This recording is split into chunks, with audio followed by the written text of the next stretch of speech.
Sandoval takes it the other way. Left field. Young back.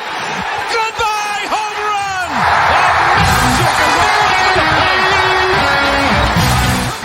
Hey everyone, welcome back. All right, let's do it. DP Flex. Kind of mysterious one for some people. Yeah, you think you know it, but then there's always something like, oh, wait. So we are going deep. Official rule books, case books, straight from the WBSC. The softball gurus. Yep, they know it all out. So DP Flex, what is it? Okay, picture this. Your lineup card. Got it. You've got your starting 9, right. But then there's a 10th spot. Oh yeah, the DP. The designated player. That player is all about hitting. So basically like a pinch hitter.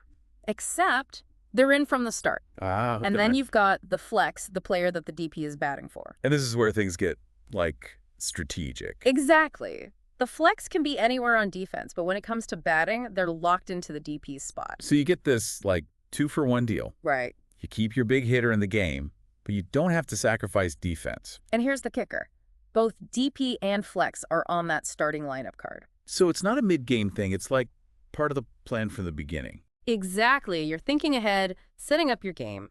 Okay, so why would a coach even use this DP Flex? Couple of reasons. You want to keep your strongest hitters in the game, even if they're not, amazing in the field. Makes sense, especially in softball. Scoring runs is huge. Exactly. So let's say you have a player who can CRUSH the ball, but maybe fielding isn't their thing. Ah, makes sense. DP Flex lets you keep that power bat, A&D, have a stronger fielder out there. So it's all about flexibility. Totally. Think about it. Yeah. What if your shortstop gets hurt in warm-ups? Oof, worst case scenario. Yeah, but with the flex, you can move someone else to shortstop and keep that DP's power at bat. That's genius. I think there's even a case about this in the WBSC casebook. Oh, yeah, totally. A team's shortstop injury right before the game. Last minute scramble. But they use that flex spot, adjust the defense, and bam, their offense is still strong. Wow, that's like a lifesaver. It really is. But with a rule this tricky, you know there are going to be mistakes. Oh yeah, definitely a lot of room for error. For sure. And that's where things get interesting. I was going to say, walk me through a typical DP Flex switch during a game. Okay, let's say your flex is starting at shortstop. DP is batting 6th. Okay. When that 6th spot comes up, boom, DP comes in to bat for the flex. Easy enough, but what happens when it's the Flex's turn bat again? Good question. The flex is still in the game defensively, so when their spot comes up, they can bat. Oh, so it's not like once a DP, always a DP. Nope, it's fluid. You can go back and forth. I see. That's where the strategy really kicks in. Exactly. But like we said, mistakes happen. The biggest one's probably illegal reentry, right? Absolutely. Once you sub out a player, DP or flex, they can only come back in once. Then they get bat in the same spot, right? Exactly. It gets confusing fast, and one mistake can cost you the game. So coaches need to be on top of it. 100%.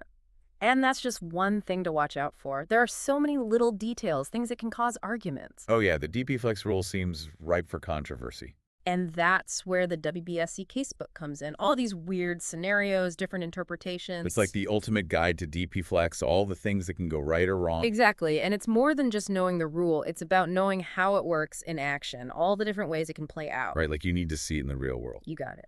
So we've talked about the coaches, but what about the fans? What does all of this mean for someone watching from the stands? That's a great question. Even if you're not calling the shots, knowing DP Flex makes the game more fun, Yeah, like you're in on the secret. You understand those substitutions, why a coach might do something that seems strange at first. It's like you're part of the strategy meeting. Right, and you can start to predict what's going to happen, like, oh, I think they're setting up for a DP Flex switch. It adds a whole new layer to the game. And let's not forget those close calls, the controversial stuff. Oh yeah, DP Flex seems like it could lead to some heated arguments. Totally. But when you know the rule, you can follow along, see if the calls make sense. Like having a cheat sheet for softball. Exactly. It's like unlocking a whole new level of understanding. And speaking of unlocking new levels, I think it's time for us to, do what we do here on the Deep Dive. Go even deeper. Yeah. We've got the basics of DP Flex down, but what about the future? Now that's a thought. What if we take DP Flex and, push the boundaries? Right. Like, are there ways to make it even more strategic? Or could other sports use this kind of rule? What would that look like? Those are some big questions. And that's where you come in, listeners. Right. We want your ideas, your thoughts on the future of DP Flex. Hit us up on social media. Let's have a conversation. Maybe your idea will even be on a future episode. You never know. All right.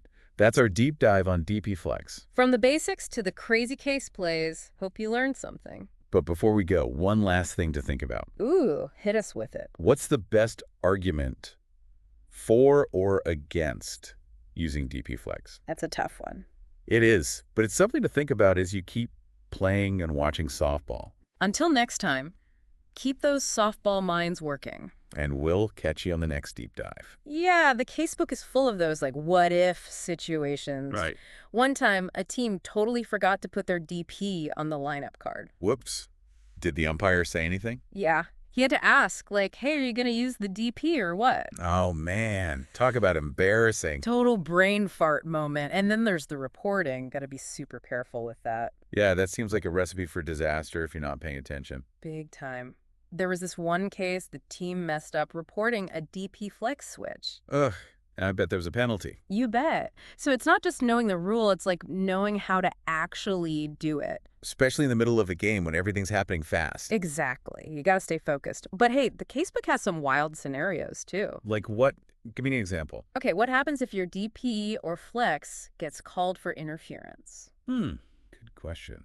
I have no idea. Well, depends if it was intentional or not. Either way, the ball's dead, runners go back. Okay, that makes sense. But if the umpire thinks it was on purpose, that player might be out of there. Wow, high stakes. So this one little rule can really shake things up. That's what makes it so interesting, right? It's not just DP Flex in isolation, it's how it affects everything else. It's like all the rules are like connected. Exactly. One big web of softball strategy. Okay, so we've talked a lot about coaches. Yep. But what about the fans? How does this affect them? Ooh, good point. Knowing this rule, it makes watching the game way more fun. Like you can actually follow what's going on You're not just sitting there wondering, why did they do that? You get it.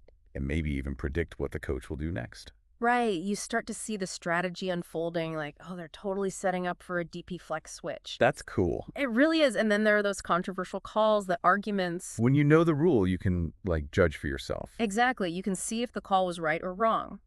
It's like having a secret decoder ring for softball. I like that. You're like a softball expert now. Maybe. So we've covered a lot of ground here.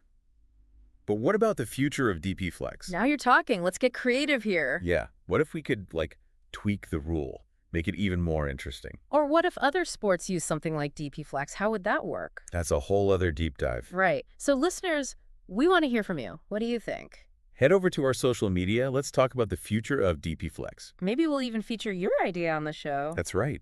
Always love hearing from our listeners. Okay, that wraps up our DP Flex deep dive. We covered a lot. Hope you enjoyed it. But before we go, one last question to ponder. Hit me with it. What's the strongest argument for or against using DP Flex? Ooh, that's a tough one. It is, but it's something to think about, as you keep playing and watching softball. Keep those brains working. It really is. There's so much more to softball than meets the eye. Oh, yeah. Tons of stuff to explore beyond just this one rule. It seems simple at first, but then you get into it and it's like, whoa. So many layers, so much to think about. It's not just hitting and fielding. It's like a whole mental game. Totally. Every little decision can make a difference. And we hope these deep dives give you a new appreciation for all of that. Yeah. Seeing the game from different angles, understanding the why behind the what. It's about more than just knowing the rules. It's about appreciating the strategy. Absolutely. And hopefully having a little fun along the way. Right. So till next time, keep learning, keep playing. Keep the softball brains sharp. And we'll catch you on the next deep dive.